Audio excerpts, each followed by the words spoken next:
बिस्मिल्लाहिर्रहमानिर्रहीम। अस्सलाम वालेकुम स्टूडेंट्स। आज हम कंटिन्यू करने लगे हैं एवरेज एटॉमिक मास से। इससे पहले मैंने लॉन्ग क्वेश्चन छुड़वा दिया है, वो हम इंशाल्लाह एंड पे करेंगे क्योंकि थोड़ा कॉम्प्लिकेटेड है। हम करें एवरेज एटॉमिक मास। अब एवरेज किस तरह निकालते हैं? मैथ के स्टूडेंट है, एवरेज निकालने का तरीका है कि हमारे पास 10 आइटम्स हैं, तो उन सबको सम करके उनके नंबर में डिवाइड कर दो, एवरेज आ जाएगी। इसी तरह यहाँ पे नीचे एग्जांपल दिए, अगर आप देखें तो उसमें हमें क्या, नियॉन के 3 आइसोटोप हैं, उन सब का उसने आगे लिखा है कि वो परसेंटेज के जरिए कितने नेचुरली परसेंट आकर करते हैं। उसने सॉल्व कैसे किया है? उसने उनके मैथ्स नंबर को मल्टीप्लाई किया परसेंटेज से और डिवाइड बाई कर दिया 100 से। कोई परसेंटेज में टोटल 100 होती है, ऐसे टोटल 100 आया, तो यहाँ पर जो आंसर आ गया इन तीनों का एवरेज एटॉमिक मास है। सर ये शॉर्ट क्वेश्चन था, ये आपको अगर आता है तो आपने ये एग्जाम्पल साथ लिखनी है तो बानी। आगे हमारे पास एम्पिरिकल मॉलिक्यूलर फार्मूला। इसको पढ़ने से पहले इस पैराग्राफ में एक कोई 3-4 छोटी छोटी बातें हैं। एक है क्वांटिटेटिव एनालिसिस। वो क्या होता है? क्वांटिटेटिव से मुराद है कि हमारे पास कौन कौन से टाइप्स ऑफ एटम्स हैं। जैसे मैं अगर बात करूँ H2O, इसमें क्वांटिटेटिव में अगर मैं देखूँ तो हमारे पास हैं 2 हाइड्रोजन है, 1 ऑक्सीजन है। लेकिन अगर मैं क्वालिटेटिव देखूँ कि क्वालिटी क्या है इसकी, मैं कहूँगा उसमें हाइड्रोजन और ऑक्सीजन है। मतलब हम क्वालिटेटिव में बताते हैं टाइप ऑफ एटम और क्वांटिटेटिव में बताते हैं कितने एटम है। मतलब 2 हाइड्रोजन के, 1 ऑक्सीजन का, टोटल 3 हो गए। इसी तरह हमारे पास परसेंटेज किस तरह निकालते हैं? परसेंटेज निकालने का तरीका है कि mass of element divided by compound. फर्ज किया मैंने लिखा H2O, मैं अब जानना चाहता हूँ कि एच की परसेंटेज क्या है, तो मैं लिखूँगा मैस ऑफ एलिमेंट। 2 हाइड्रोजन है, टू मैस हो गया, और divided by mass of compound जो 18 होता है, तो 2 डिवाइडेड बाई 18 मल्टीपल 100 हाइड्रोजन की परसेंटेज आ जाएगी। इस तरह नीचे एग्जांपल लिखी है, आप अगर देख लेंगे वो तो आपको समझ आ गई कि परसेंटेज किस तरह निकालते हैं। आगे एम्पिरिकल फार्मूला। एम्पिरिकल फार्मूला क्या होता है? किसी भी फार्मूला की सिंपलेस्ट रेशियो होती है एम्पिरिकल फार्मूला। अब ये कैलकुलेट किस तरह करते हैं? सबसे पहले स्टेप है कि आपके पास परसेंटेज में वैल्यू होनी चाहिए। अगर आपका परसेंटेज में नहीं है तो पहले अब फॉर्मूले से आप उसे परसेंटेज में कन्वर्ट करेंगे। नेक्स्ट मेथड हमारे पास है, उसके बाद आप उसका ग्राम एटम निकालने हैं। ये 4 स्टेप में आप अगर आप नेक्स्ट पेज पे जाएँ तो एग्जांपल लिखी है जिसमें उसने हमारे पास एस्कॉर्बिक एसिड है और उसने हमारे पास पहले ही परसेंटेज में दे दिए हैं।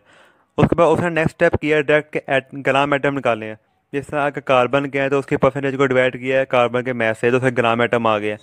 उसके बाद हमारे पास थर्ड मेथड है, अगर हमारे पास ग्राम एटम निकाल के हमारे पास वैल्यू आ गई है, उसके बाद आपने उन सब को डिवाइड करना है उनसे जो उन सब में सबसे स्मॉलेस्ट वैल्यू होगी। जिस तरह अगर हम देखें बताइए 3.41, 4.54, 3.406, तो सबसे छोटी हमारे पास थर्ड वाली है, तो उसने तीनों को थर्ड वाली से डिवाइड किया है। उसका हमारे पास वैल्यू आ गई 1:1.33:1। अब फोर्थ स्टेप पे ये है कि अगर हमारे पास वैल्यू में कोई पॉइंट आ रहा है तो हमने उसको डिवाइड करना, हमें मल्टीप्लाई करना है किसी ऐसे नंबर से जिससे पॉइंट ख़त्म हो जाए। ये फोर्थ जो हमारा पॉइंट है ये सब में नहीं अकर होता, जिसमें सिर्फ पॉइंट है उसमें करना पड़ता है। इसलिए इसमें 3 से मल्टीप्लाई किया तो सब पॉइंट ख़त्म हो गया, होल रेशियो आ गया, तो हमारे पास आ गया 3:4:3। नेक्स्ट हमारे पास कंबशन एनालिसिस है। ये हमारे पास एम्पिरिकल फार्मूले का यूज़ है। कंबशन ऐसा मेथड है जिसमें हम ऑर्गेनिक कंपाउंड्स का ना एम्पिरिकल फार्मूला मेजर करते हैं। सिर्फ ऑर्गेनिक कंपाउंड्स का, जिसमें कार्बन हो, ऑक्सीजन हो, हाइड्रोजन हो, सिर्फ उनका हम मेजर करते हैं इसके ज़रिए एम्पिरिकल फार्मूला। तो इसमें एक MCQ लिखा है जी, sole products will be CO2 और H2O। ये इंपॉर्टेंट MCQs है। नेक्स्ट हमारे पास कंबशन है। अगर आप डायग्राम को देखें तो हमारे पास फर्स्ट ऑफ एरिया ना वो फर्नेस है। यहाँ पे ऑर्गेनिक कंपाउंड को रखा जाता है और यहाँ पर उसको हीट किया जाता है। इसके साइड से ऑक्सीजन अंदर जाती है जिसकी वजह से कंबशन होती है। जब कंबशन हो गया उसमें से कार्बन लैदा हो गया, हाइड्रोजन लैदा हो गया, ऑक्सीजन लैदा हो गया, तो वो जब मिली ऑक्सीजन के साथ जो हमने अपनी तरफ से भेजी थी, तो कार्बन ऑक्सीजन से मिलकर CO2 बन गया, हाइड्रोजन मिलकर H2O बन गया और O2 हो गया। आगे जब तीनों गैसेज आगे अगले एरिया में गई तो वहाँ पे हमारे पास था MgClO4 जो है H2O अब्जॉर्बर, ये पानी अब्जॉर्ब कर लेता है। तब गैसेज यहाँ से गुजरी तो उसने H2O अब्जॉर्ब कर लिया। तो जब नेक्स्ट एरिया में गैसेज जो गई उसमें सिर्फ कार्बन डाइऑक्साइड और ऑक्सीजन रह गया। अब नेक्स्ट एरिया में था पोटेशियम पर ऑक्साइड KOH। इसने 50% इसने एवेपोरेट कर लिया CO2, जिसकी वजह से हमारे पास सिर्फ जो लास्ट बार की ऑक्सीजन थी या अदर सब्सटेंस जो एवेपोरेट नहीं हुए। अब इसके ज़रिए हम परसेंटेज किस तरह निकालते हैं, नीचे फॉर्मूलाज में अगर आप देखें तो उसने पहले कार्बन की परसेंटेज निकाली है कि mass of CO2 divided by organic compound. First किया कि हमारे पास था ग्लूकोज C6H12O6, इसमें CO2 का मास जो कि 44 है डिवाइडेड बाय कंपाउंड का मास। इसके बाद हमारे पास था परसेंटेज ऑफ हाइड्रोजन। अब हाइड्रोजन कन्वर्ट होगी H2O में से, तो H2O कंपाउंड हो गया। इसमें H2O में H का मास कितना 2 डिवाइडेड बाय 18 जो कि हाइड्रोजन का H2O का मास है मल्टीप्लाई 100। अब ऑक्सीजन के भी इस तरह आप निकाल सकते हो O2 divided by mass of compound, लेकिन इसका एक शॉर्टकट मेथड है कि जब हमारे पास आपको पता है कि परसेंटेज 100 के बराबर होती है, तो percentage of carbon plus percentage of hydrogen plus percentage of oxygen is equal to 100। अब हमारे पास दो के परसेंटेज हमें पता चल गई है, तो ऑक्सीजन के निकाल लेके दोनों आ जाके माइनस हो जाएंगी, हमारे पास ऑक्सीजन की वैल्यू आ जाएगी। इस तरह ये शॉर्टकट मेथड है जो बुक में लिखा भी हुआ है। देखिए एग्जांपल जो दिया गया उसको देखेंगे तो आपको इस पूरे टॉपिक की समझ लग जाएगी। नेक्स्ट हमारा मॉलिक्यूलर फार्मूला। मॉलिक्यूलर फार्मूला किस तरह निकालते हैं, जिस तरह हमारे पास है एम्पेरिकल फार्मूला, उसका किसी ऐसे नंबर से मल्टीप्लाई कर लें जिससे वो सारे आइटम सेटिस्फाई हो जाएं, यहाँ पर मॉलिक्यूलर फार्मूला बन जाएगा। जिस समय अगर मैं बात करूँ C6H12O6, ये हमारे पास है ग्लूकोज का मॉलिक्यूलर फार्मूला। इसके एम्पेरिकल फार्मूला की बात करूँ तो हमारे पास है CH2O। मतलब अगर मैं CH2O को 6 से मल्टीप्लाई कर दूँ तो हमारे पास दोबारा मॉलिक्यूलर फार्मूला बन जाएगा। अगर आप फॉर्मूले में देखें तो यहाँ पर उसने लिखा है molecular formula is equal to N into empirical formula. यहाँ पे N वही नंबर है जिससे मल्टीप्लाई करें तो सारे आइटम सेटिस्फाई हो जाएं। अगर आपने N निकालना है उसका फार्मूला क्या होगा, मोल का फार्मूला वो एम्पेरिकल फार्मूला।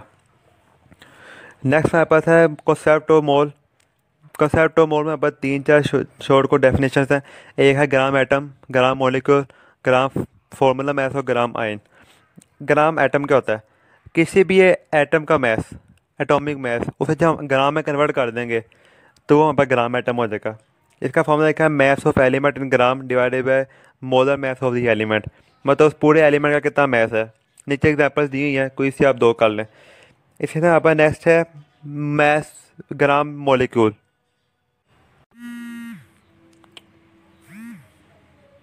इसी तरह हमारे पास ग्राम एटम है। ग्राम एटम से मुराद है, ग्राम एटम सॉरी हो गया ग्राम मोलिक्यूल।